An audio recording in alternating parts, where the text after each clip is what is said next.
Više od 350 takmičara iz Srbije i inostranstva odmoriće snage na 9. festivalu zmajevih čamaca, šta god to bilo, na Adi Ciganliji.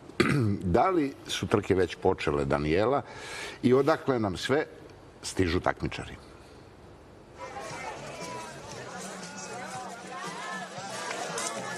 Dragi kolege, pozdrav vama i svim gledalcima jutarnjeg programa Tanjug televizije, ovoga puta sa Ade Ciganlije. U pozadini se čuje Michael Jackson, što onako dodatno, da kažemo, ubrzava veslače na ovom vrlo zanimljivom takmičenju koje se ovog vikenda održava upravo u Beogradu.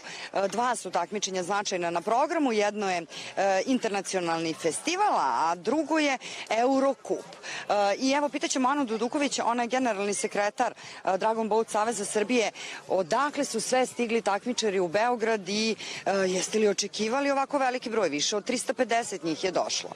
Pa evo, otkad smo krenuli pre 9 godina da organizujemo internacionalni festival, prvo su nam se prijavile okolne ekipe, Kiprani koji su naši dugogodišnji prijatelji, ali s obzirom na to da iz godine u godinu imamo sve više ekipa, evo sad nas već brine sledeće godine i organizacija, zaista mnogo ekipa, imamo iz Ujedinjenih Arapskih Emirata, Izraela, Rumunije, Moldavije, Ukrajine, Turske, nadam se da neću nekog propustiti, 12 klubova, tako da preko 350 takmičara svih uzrasta, kao što možete da vidite, od onih najmlađih juniorskih ekipa, a ono što je inače i karakteristično za ovaj sport, da vi možete da nastavite da veslate i ako imate 50, 60 i više godina, naravno da se takmičite sa veslačima u vašoj kategoriji starosnih godina istih.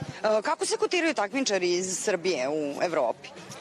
Pa mogu da kažem zaista dobro, evo kada je u pitanju baš taj Eurocup koji 5. godinu za redom organizujemo, uspeli smo da ga održimo i kada je bila korona i da nastupamo na takmičenjima u inostranstvu. Pre 2 godine smo, primjera radi, na Eurocupu bili drugi u Evropi, tako da prošle godine su naši klubovi takođe učestvovali na nekim takmičenjima internacionalnim. Evo, Adski zmajevi su prošle godine osvojili 2 zlatne medalje na Kipru.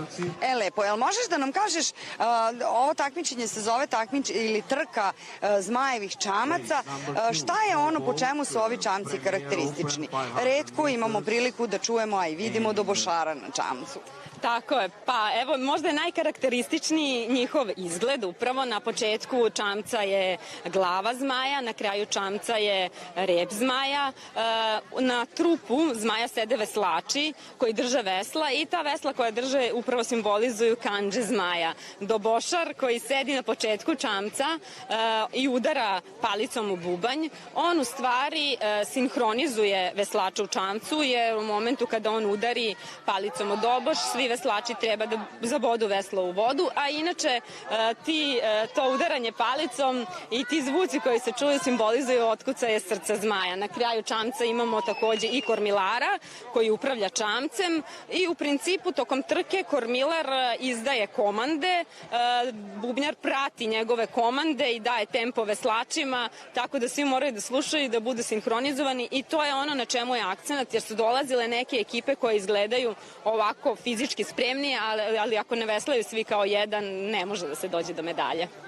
Dobro, Ana, mnogo hvala na ovom razgovoru za jutarnji program Tanjug televizije. Inače, ovo vreme oblačno u stvari njima i ponajviše odgovara za veslanje. Ne bi valjalo samo da vetar pojača, to ne bi bilo dobro, ali nadamo se da će im biti ovako dobro vreme i danas i sutra. A vi ukoliko želite da uživate u trci zmajevih čamaca, to možete da uradite i danas i sutra na Adi Ciganliji kod restorana Režiser. Samo se spustite do vode i uživajte. Studio. Hvala ti, Danijela.